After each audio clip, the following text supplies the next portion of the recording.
अस्सलाम वालेकुम my dear students. उम्मीद है कि आप सब ठीक होंगे। बच्चों, आज के लेक्चर में मैं आपको सबसे पहले जो है वो लेजर जो है वो बनाना सिखाऊंगा। लेकिन आपने जो है इसको बनाना नहीं है, लेकिन इसके जो डेफिनेशन है, इसके कंसेप्ट हैं और इसके एमसीक्यूज़ हैं, उन्हें समझने के लिए आपको लेजर जो है वो बनाना आएगा, तो फिर ही आपको उसकी समझ आएगी। तो इसलिए आज मैं जो है ना आपको शार्टली सबसे पहले लेजर बनाना सिखाऊंगा और उसके बाद हम जो है इसके बेसिक कंसेप्ट और इसके जो एमसीक्यूज़ है वो डिस्कस करेंगे। तो बच्चों, लेजर जो है ये एक बुक होती है। जिस तरह हमने जर्नल बनाया था, वो एक बुक थी जिसके अंदर मैंने आपको बताया था कि हम सबसे पहले ट्रांजैक्शंस को रिकॉर्ड करते हैं। और जर्नल के अंदर बच्चों ट्रांजैक्शंस को रिकॉर्ड करने के बाद नेक्स्ट हम जो है वो जो हमारा सेकंड स्टेप होता है वो लेजर होता है। तो जर्नल से हमने ट्रांजैक्शन को लेजर के अंदर ट्रांसफ़र करनी होती है। तो चले आए देखते हैं बच्चों आज हम कि लेजर हमने कैसे बनाना है। तो ये बच्चों एक क्वेश्चन जो है ये जो कि ऑलरेडी मैंने यहाँ पे सॉल्व कर दिया हुआ है। जनरल ये आपको बनाना आता है बच्चों। कैश, डेबिट, कैपिटल, क्रेडिट, और ये स्टार्टेड बिजनेस विद कैश। हमने बिजनेस को ये स्टार्ट किया बच्चों 2 लाख रुपए से जनवरी 1 को। फिर जनवरी 2 को हमने गुड्स परचेज़ की, परचेज डेबिट और कैश क्रेडिट हो गया 50,000 से। जनवरी 5 को हमने गुड्स सेल की हैं, कैश डेबिट और सेल क्रेडिट 70,000 से। और जनवरी 6 को बच्चों हमने सैलरीज पे की हैं, सैलरी डेबिट और कैश क्रेडिट। ये बच्चों मैंने एक क्वेश्चन जो है वो पहले से ही सॉल्व कर लिया हुआ है। तो आज जो है आपको मैं सिखाऊंगा कि हमने लेजर में किस तरह से ट्रांजैक्शंस को रिकॉर्ड करना है। तो बच्चों ये हमारे पास इस साइड पे जो है ये लेजर का फॉर्मेट है। जैसे ये जर्नल का फॉर्मेट है, एक स्पेसिफिक इसका फॉर्मेट है, इसमें डेट, पर्टिकुलर, LF, रुपीज़, ये ऐसे बनता है इसका फॉर्मेट। जबकि लेजर का फॉर्मेट बच्चों इस तरह से बनता है। इसमें डेट आ जाती है, रेफरेंस, JR, रुपीज़, और फिर बच्चों डेट, रेफरेंस, JR और रुपीज़। ये बच्चों इसमें ये डेबिट साइड है, ये सारी ये डेट, रेफरेंस, JR और रुपीज़ तक ये एक साइड है इसकी डेबिट। और उसके बाद बच्चों ये डेट, रेफरेंस, JR और रुपीज़ ये हमारे पास क्रेडिट साइड है। तो इसमें बच्चों हमने ट्रांजैक्शन को कैसे रिकॉर्ड करना था। सबसे पहले बच्चों हम जर्नल के अंदर ट्रांजैक्शन को रिकॉर्ड करते हैं और उसके बाद बच्चों जर्नल की मदद से हम ट्रांजैक्शन को लेजर में ट्रांसफ़र करते हैं। और बच्चों जर्नल से ट्रांजैक्शंस को लेजर में जो ट्रांसफ़र करने का प्रोसेस है इसको हम कहते हैं पोस्टिंग करना। जब हम जर्नल से ट्रांजैक्शन को लेजर के अंदर ट्रांसफ़र करते हैं बच्चों, इसको हम क्या कहते हैं, पोस्टिंग करना। जर्नल में ट्रांजैक्शन को जब हम रिकॉर्ड करते हैं उसे हम कहते हैं जर्नलाइजिंग। और जर्नल से जब पोस्टिंग करेंगे लेजर के अंदर तो इसको हम कहेंगे पोस्टिंग करना। तो जी बच्चों, सबसे पहले आपने क्या करना है, यहाँ पे देखिए कैश लिखा हुआ है। तो बच्चों जितने भी यहाँ पे हमने अकाउंट यूज़ किए हुए हैं हम सब का जो है ये अलग-अलग से लेजर बनाते हैं। तो सबसे पहले यहाँ पे लिखे जी कैश लिखा हुआ है, तो हमने इसका फॉर्मेट बनाया हुआ है। इसके ऊपर बच्चों आपने क्या करना है, इसकी हेडिंग दे देनी है कैश अकाउंट। ये हम किसका लेजर बनाने लगे हैं बच्चों, कैश का। अब बच्चों इस लेजर के अंदर आपने जितनी भी कैश की ट्रांजैक्शन है वो सारी आपने इसमें इकट्ठी कर लेनी है। जी बच्चों ये देखिए जर्नल के अंदर हम तमाम ट्रांजैक्शन को मिक्स कर रहे हैं।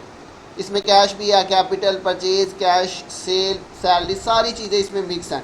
जबकि लेजर में हम क्या करते हैं बच्चों, तमाम जो ट्रांजैक्शंस होती हैं उनको हम अलग-अलग एक अकाउंट के अंदर जो है वो रिकॉर्ड कर लेते हैं। जैसे कैश की ट्रांजैक्शन है, तमाम कैश की ट्रांजैक्शन हम अलहदा कर लेंगे। उसके बाद बच्चों कैपिटल की जितनी भी ट्रांजैक्शन होगी वो अलहदा हो जाएंगी, परचेज़ की अलहदा, सेल की अलहदा, सैलरीज की अलहदा। तो बच्चों लेजर में हम क्या करते हैं, हर ट्रांजैक्शन को अलहदा जितनी भी उसकी ट्रांजैक्शन होती है उनको इकट्ठा करके ना एक जगह पे लिख लेते हैं। अब हमने बच्चों यहाँ से कैश को लेजर में ट्रांसफ़र कैसे करना। जी बच्चों ये आपने करना नहीं, इसको सॉल्व नहीं करना, लेकिन इसकी डेफिनेशन और MCQ समझने के लिए आपको इसका जो है वो फॉर्मेट, इसके जो बनाने का तरीका वो आना चाहिए। आपको आएगा, इसकी थोड़ी समझ होगी तो फिर ही आपको इसकी डेफिनेशन और MCQs क्लियर होंगे। तो बच्चों आपने किस तरह से यहाँ से ट्रांसफ़र करना है ट्रांजैक्शन को लेजर के अंदर, इसको हम कहते हैं पोस्टिंग करना। सबसे पहले बच्चों इसकी डेट देखिए 2010 जनवरी 1। कैश अकाउंट बच्चों ये देखिए जी आपके पास डेबिट साइड है और ये आपके पास बच्चों क्रेडिट साइड है। तो देखिए हम यहाँ पे पोस्टिंग कैसे करेंगे बच्चों। देखिए कैश आपने सिर्फ कैश को देखना है। कैश का हम लेजर बना रहे हैं तो आपने सिर्फ क्या देखना है बच्चों, यहाँ से कैश। तो देखिए कैश अकाउंट जो है ये फर्स्ट एंट्री में डेबिट हो रहा है आपके पास। तो बच्चों अगर डेबिट होगा तो आपने उठा के डेबिट साइड पे लिख देना है, और अगर कैश क्रेडिट होगा यहाँ पे ये देखिए ये क्रेडिट साइड है तो आपने इसको उठा के यहाँ पे क्रेडिट साइड पे लिख देना। बिल्कुल आसान है बच्चों इसको बनाना। तो ये देखिए फर्स्ट एंट्री के अंदर कैश जो है वो क्या और आपका डेबिट हो रहा है, तो ये बच्चों डेबिट साइड है। तो आपने इसको उठा के कौन सी साइड पे लिख देना, डेबिट साइड पे। ये आपके पास डेबिट साइड पे आ जाएगा बिल्कुल सिंपली। और बच्चों इसको आपने इसके सामने यहाँ पे इसकी डेट्स वगैरह मेंशन कर देनी है, 2010 जनवरी फर्स्ट, ये देखिए जी, ये 2010 जनवरी फर्स्ट। और बच्चों कैश अकाउंट जो है ये डेबिट हो रहा है, आपने ये डेबिट साइड पे लिख दिया।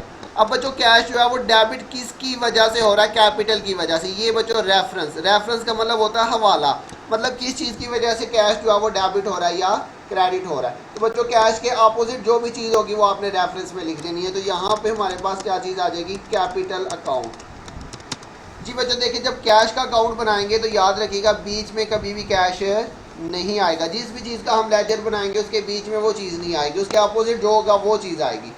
तो कैश बच्चों हमने देखा कैश यहाँ पे क्या था? डेबिट हो रहा था। ये देखिए जी, कैश डेबिट हो रहा है, इसलिए हमने इसको डेबिट साइड पे लिखा। रेफरेंस में बच्चों हम उसके अपोजिट जो भी चीज़ होगी वो लिखेंगे। तो कैश डेबिट हो रहा है कैपिटल की वजह से। तो ये बच्चों हमने एक ट्रांजैक्शन को यहाँ पे पोस्ट कर लिया। तो ये बिल्कुल इसी तरीके से आपने तमाम ट्रांजैक्शन को जो है वो रिकॉर्ड करना है इसके अंदर, लेजर के अंदर।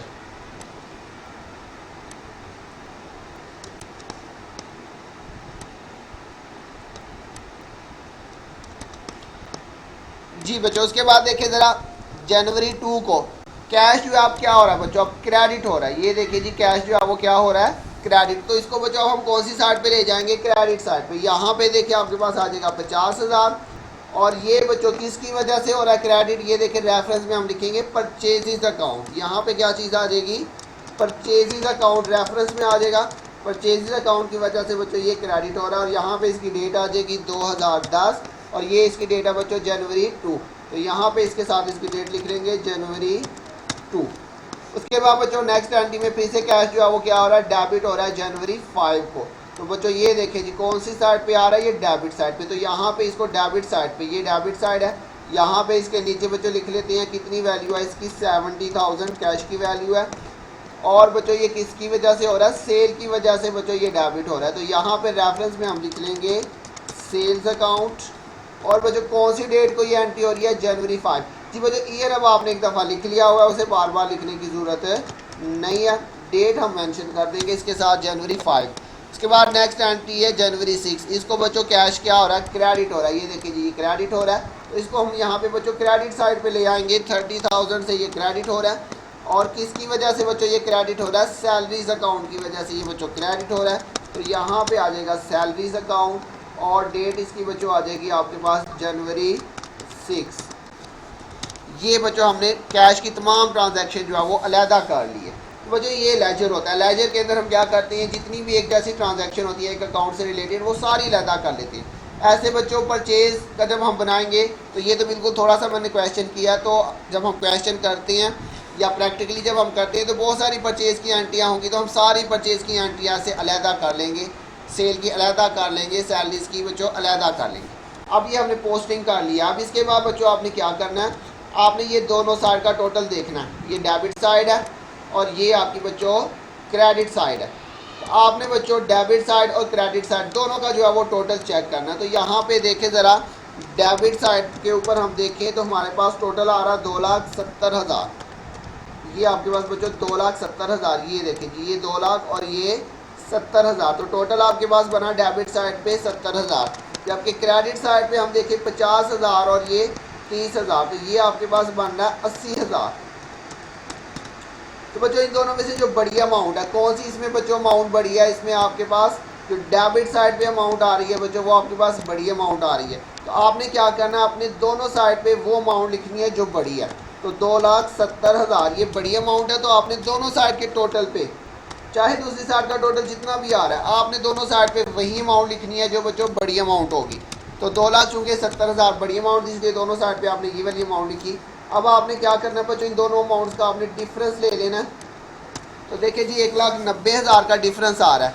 तो बच्चों ये जो डिफरेंस आएगा इसको आपने छोटी साइड पे लिख लेना है। तो इसमें से मुझे बताएं छोटी साइड कौन सी है बच्चों? ये जो क्रेडिट साइड है ये हमारी छोटी साइड है। तो जो बच्चों छोटी साइड होगी उस साइड पे आपने ये डिफरेंस लिखना है। डिफरेंस बच्चों कौन सी साइड पे लिखना है? छोटी साइड के ऊपर आपने डिफरेंस लिखना है। तो क्रेडिट साइड बच्चों आपकी छोटी थी और डेबिट साइड बड़ी थी। तो डेबिट साइड का हमने टोटल दोनों साइड पे लिखा और जो क्रेडिट साइड है ये वाली, ये छोटी साइड है, यहाँ पे आपने बच्चों ये डिफरेंस लिख लेना जितना भी डिफरेंस आएगा। 1,90,000 का डिफरेंस आ रहा है। इसके सामने बच्चों आपने यहाँ पे लिख लेना बैलेंस CD। CD का मतलब कैरी डाउन, मतलब छोटी साइड। बैलेंस कैरी डाउन मतलब छोटी साइड। तो ये बच्चों आपका जो है कैश का लेजर बन गया। ऐसे हम सारे लेजर बनाते हैं।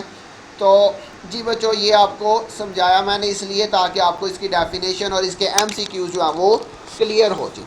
तो अब ज़रा इसकी डेफिनेशन पढ़ते हैं और यहाँ से इसको कंपेयर करेंगे, फिर आपको ज़्यादा क्लियर होगा। देखिएगा बच्चों, सबसे नंबर 1 पे लिखा हुआ जी ledger, the book in which all business transactions are recorded in the concern account in a summarised form is called ledger. जी बच्चों आपने देखा, हम जो है वो लेजर के अंदर ट्रांजैक्शन को समराइज करके लिख देती हैं। यहाँ पे कैश की ट्रांजैक्शन जो है वो मिक्स होके पड़ी हुई थी, हमने यहाँ पे इसमें क्या किया बच्चों, लेजर के अंदर ट्रांजैक्शन को समराइज करके लिख दिया। तो ये इसने यहाँ पे डेफिनेशन में बात की थी कि the book in which all business transactions are recorded in the concerned account. Concerned account का मतलब है कि कैश की जितनी भी ट्रांजैक्शन है वो कैश के लेजर में होगी, सैलरी की जितनी ट्रांजैक्शन है बच्चों वो सैलरी के अकाउंट में रिकॉर्ड होगी। ये मतलब है कंसर्न अकाउंट का in a summarised form is called ledger. अब मुझे उम्मीद है बच्चों आपको लेजर की समझ आ गई होगी। उसके बाद पोस्टिंग मैंने आपको बता दिया, जर्नल से ट्रांजैक्शन को, ये जर्नल था, जब यहाँ से हम ट्रांजैक्शन को लेजर में ट्रांसफ़र करते हैं, इस प्रोसेस को हम कहते हैं पोस्टिंग करना। पोस्टिंग करने का मैंने आपको सारा मेथड अभी समझाया। तो बच्चों the process of transferring information from journal to ledger is called posting. Journal से लेजर में जब हम ट्रांजैक्शन को ट्रांसफ़र करते हैं तो इस प्रोसेस को हम पोस्टिंग कहते हैं। उसके बाद बच्चों नेक्स्ट हमारे पास एक अकाउंट बनता है ट्रायल बैलेंस। ये अभी मैं आपको बना के नहीं दिखा रहा, सिंपली इसको आप पढ़ लें। तो ये जब आपने बच्चों फाइनल अकाउंट वाले क्वेश्चन किए थे उसके अंदर आपने क्वेश्चन में देखा था ट्रायल बैलेंस आपको गिवन होता था क्वेश्चन के अंदर, उसकी मदद से आप जो है वो फाइनल अकाउंट मतलब बैलेंस शीट और प्रॉफिट एंड लॉस अकाउंट बनाते थे। तो ट्रायल बैलेंस जो है ये क्या होता है, trial balance is statement which is prepare to check the arithmetical accuracy of the books of accounts. एक तो बच्चों अपनी बुक्स ऑफ अकाउंट की जो है वो कैलकुलेशन चेक करने के लिए हम ट्रायल बैलेंस बनाते हैं। It also provide information for preparing final account. और ट्रायल बैलेंस का जो दूसरा काम होता है ये हमें फाइनल अकाउंट बनाने के लिए इंफॉर्मेशन भी प्रोवाइड करता है।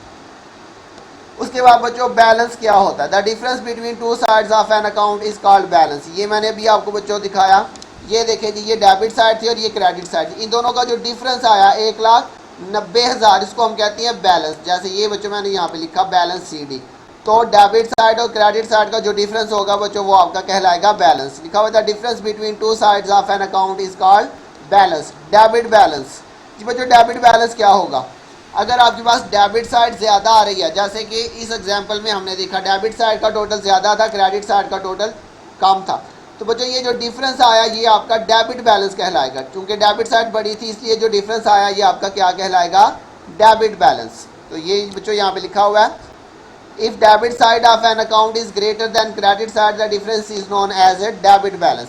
ऐसे ही बच्चों आपके पास क्रेडिट साइड भी बड़ी आ सकती है, ज़रूरी नहीं कि हमेशा डेबिट साइड ही बड़ी आए। तो बच्चों क्रेडिट साइड भी आपके पास जो है वो बड़ी आ सकती है।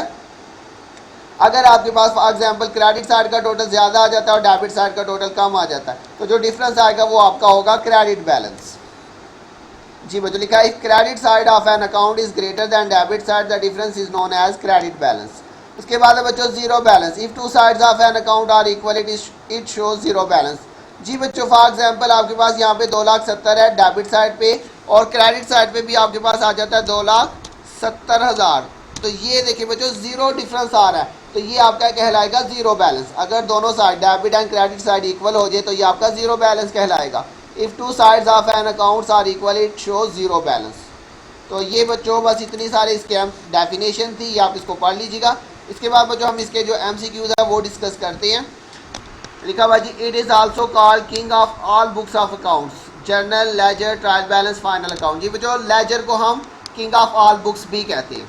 नंबर 2 पे है, the process of recording transaction in ledger is called recording, journalizing, posting, transferring. ये मैंने अभी आपको बच्चों बताया, जर्नल से ट्रांजैक्शन को लेजर में जो ट्रांसफ़र करने का मेथड होता है उसको हम कहते हैं पोस्टिंग करना। Accounts of asset normally have debit balance, credit balance, zero balance, A and B। जी बच्चों जितने भी एसेट अकाउंट होते हैं उनके जो नॉर्मल बैलेंस होते हैं वो डेबिट में आते हैं। जैसे कि यहाँ पे बच्चों भी हमने ये टोटल किया था, ये आपके पास 80,000 आया था। तो बच्चों ये आपका कैश अकाउंट है, कैश आपका एसेट होता है। तो बच्चों कैश अकाउंट जो एसेट अकाउंट है उनके जो नॉर्मल बैलेंस आती हैं वो डेबिट आती है। मतलब ये देखिए इसमें डेबिट साइड का टोटल ज़्यादा था, क्रेडिट का टोटल कम था, तो ये हमारा जो आंसर आया ये डेबिट बैलेंस आया 1,90,000। तो इसकी बात कर रहा है बच्चों, नॉर्मली हमारे पास जितने भी एसेट अकाउंट होंगे उनका जो बैलेंस आएगा वो डेबिट बैलेंस आता है। लेकिन ये ज़रूरी नहीं कि हमेशा डेबिट ही आए, क्रेडिट भी आ सकता है, लेकिन उसने कहा हुआ नॉर्मली डेबिट बैलेंस आता है। Excess of credit over debit is called debit balance, credit balance, opening balance, closing balance. जी बच्चों अभी हमने बात की, अगर आपके पास डेबिट साइड जो है वो ज़्यादा आ जाए तो वो डेबिट बैलेंस कहलाएगा, और अगर आपके पास क्रेडिट साइड का टोटल ज़्यादा आ जाए तो वो क्रेडिट बैलेंस कहलाएगा। तो लिखा हुआ excess of credit over debit, तो ये हमारा क्रेडिट बैलेंस होगा। नंबर 5 पे आप book in which transactions are recorded in chronological order is called ledger, trial balance, journal, none of these. जी बच्चों ये हमने डेफिनेशन पढ़ी थी जर्नल की। जर्नल के अंदर बच्चों हम डेट वाइज ट्रांजैक्शंस को रिकॉर्ड करते हैं। ये देखिए जी 1 जनवरी, 2, 5, 6, ये बच्चों हमने डेट वाइज ट्रांजैक्शन को यहाँ पे रिकॉर्ड किया। और ये हमने जर्नल की डेफिनेशन भी पढ़ी थी। जर्नल के अंदर हम ट्रांजैक्शन को क्रोनोलॉजिकली रिकॉर्ड करते हैं। तो अब book in which transactions are recorded in chronological order is called journal. Number 6 बच्चों छोड़ दें। उसके बाद number 7, if the two sides of an account are equal then account will show debit balance, zero balance, credit balance, debit and credit balance. ये भी बच्चों अभी हमने डेफिनेशन में पढ़ा और मैंने आपको करके भी दिखाया। अगर हमारे पास डेबिट और क्रेडिट दोनों साइड का टोटल सेम आ जाए तो हमारे पास जीरो बैलेंस आएगा, जैसे मैंने आपको भी बताया। यहाँ पे 270 है, और अगर क्रेडिट साइड पे भी आपके पास आ जाए 2,70,000 तो ये आपका ज़ीरो बैलेंस शो होगा। उसके बाद बच्चों नेक्स्ट आपके पास नंबर 8 है। Number 8, accounts of revenue normally have debit balance, credit balance, both debit and credit, none of these. जी बच्चों रेवेन्यू, इनकम, कैपिटल और लाइबिलिटी, इनके जो नॉर्मल बैलेंस होती हैं ये क्रेडिट बैलेंस होते हैं, और एसेट और एक्सपेंस के नॉर्मल जो बैलेंस आती है वो डेबिट आती है। नंबर 9 पे which one of the following normally has a debit balance, capital account, credited account, motor vehicle account, loan account. जी बच्चों मोटर व्हीकल ही हमारा एसेट है, और एसेट के बारे में मैंने आपको बताया एसेट के नॉर्मल बैलेंस डेबिट आती हैं। कैपिटल, इनकम, लोन जो लाइबिलिटी है इनकी नॉर्मल बैलेंस क्रेडिट आती है। Number 10, which of the following normally has a credit balance, machinery account ये हमारा एसेट है, इसका नॉर्मल बैलेंस डेबिट होगा। परचेज अकाउंट हमारा एक्सपेंस है, स्टॉक हमारा एसेट है। तो बच्चों एसेट और एक्सपेंस के नॉर्मल बैलेंस डेबिट होती हैं। सेल हमारी इनकम है, इनकम का नॉर्मल बैलेंस क्रेडिट होता है। Ledger is called the book of final entry, book of regional entry, book of compound entry, book of single entry. जी बच्चों ledger is called the book of final entry. इसके बाद बच्चों number 12 है, left hand side of an account is called debit side, credit side, both debit and credit, none of these. ये भी बच्चों अभी आपको मैंने ये बना के दिखाया। ये देखिए ये आपकी लेफ्ट साइड है और ये आपकी राइट साइड है। तो ये लेफ्ट साइड हमारी डेबिट होती है और राइट साइड जो है ये हमारी क्रेडिट होती है। तो ये बच्चों लिखा हुआ है जी left hand side of an account is called debit side. Number 13 बच्चों the book in which transactions are finally recorded is called journal, ledger, trial balance, financial statement. जी बच्चों हमने ऊपर भी अभी पढ़ा कि जो लेजर होता है ये हमारा फाइनल जो है वो बुक ऑफ एंट्री भी कहलाती है। तो फाइनली ट्रांजैक्शन को हम जो है वो लेजर में रिकॉर्ड करते हैं, जर्नल में रिकॉर्ड करने के बाद लेजर में रिकॉर्ड करते हैं। Number 14, which of the following is a liability, stock, debtor, vehicle, creditor. जी बच्चों अगर आपने ये एग्जाम्पल पढ़ी हुई है हेड्स ऑफ अकाउंट्स के अंदर तो उसमें आपको याद होगा क्रेडिटर हमारा जो है ये लाइबिलिटी होता है।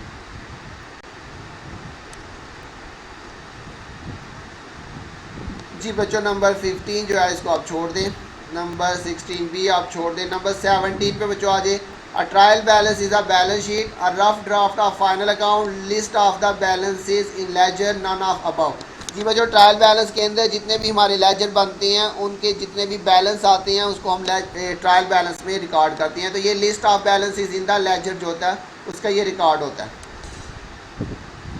नंबर 18 जो है इसको भी छोड़ दें बच्चों आप। नंबर 19 पे आ जाए, the different stages of accounting cycle are documenting, recording, summarising, all of above. जी बच्चों अकाउंटिंग साइकिल हमने पढ़ा था, इसमें हम सबसे पहले वोचर बनाते हैं, फिर हम उसको जर्नल में रिकॉर्ड करते हैं, फिर लेजर में उसको हम समराइज करते हैं। तो बच्चों ये ऑल ऑफ अबव आएगा इसमें अकाउंटिंग साइकिल के अंदर।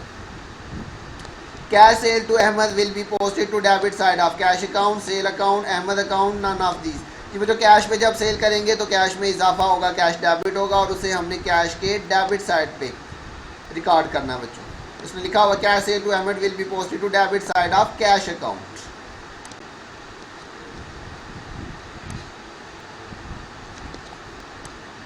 नेक्स्ट बच्चों 21 है, the ruling of trial balance is similar to that of ledger, final account, journal, none of these. जी बच्चों, जो ट्रायल बैलेंस होता है इसका फॉर्मेट बिल्कुल जर्नल की तरह होता है। वो अभी हमने बनाया नहीं, लेकिन सिंपली आप याद रखिएगा जो ट्रायल बैलेंस होता है उसका जो फॉर्मेट होता है वो बिल्कुल जर्नल की तरह होता है। Ledger record transaction in an chronological order, daily order, arithmetical order, analytical order. Analytical order, जी बच्चों, लेजर के अंदर हम एनालिटिकल ऑर्डर से रिकॉर्ड करते हैं, जबकि जर्नल में हम क्रोनोलॉजिकल ऑर्डर से रिकॉर्ड करते हैं। नंबर 23 है पर्सनस और institutions are recorded in nominal account, real account, personal account, capital account. ये बच्चों हम लास्ट चैप्टर के अंदर पढ़ के आए थे। जितने भी पर्सन या इंस्टीट्यूशन से रिलेटेड अकाउंट्स होते हैं उनको हम पर्सनल अकाउंट कहते हैं, और एक्सपेंसेस और लॉसेज से रिलेटेड जितने भी अकाउंट होते हैं, एक्सपेंसेस, इनकम एंड लॉसेज, वो नॉमिनल अकाउंट कहलाते हैं। एसेट्स और लायबिलिटी जो है वो रियल अकाउंट कहलाती है। तो पर्सन और इंस्टीट्यूशन जो है ये पर्सनल अकाउंट में रिकॉर्ड होंगे। Number 24, transaction relating to income and expenditures are recorded in real account, property account, nominal account, personal account. जी बच्चों, अभी मैंने आपको लास्ट MCQ के अंदर बताया इनकम एंड एक्सपेंडिचर से रिलेटेड जितनी भी चीज़ें होती हैं बच्चों वो हमारी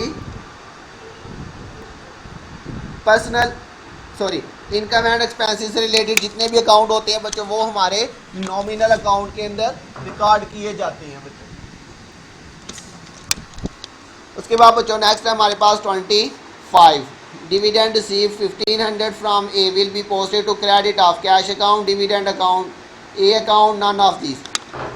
डिविडेंड रिसीव बच्चों हमारी इनकम है, ये क्रेडिट होता है, इसे आपने बच्चों क्रेडिट साइड पे रिकॉर्ड करना है डिविडेंड अकाउंट के अंदर। तो जी बच्चों इतने ही हमारे MCQs थे। मुझे उम्मीद है कि आपको समझ आ गई होगी। फिर भी अगर आपको किसी पॉइंट की समझ नहीं आए तो बच्चों ज़रूर पूछिएगा। अपना ध्यान रखिएगा। बहुत जल्द मिलेंगे नेक्स्ट लेक्चर के साथ। तब तक के लिए अल्लाह हाफिज़।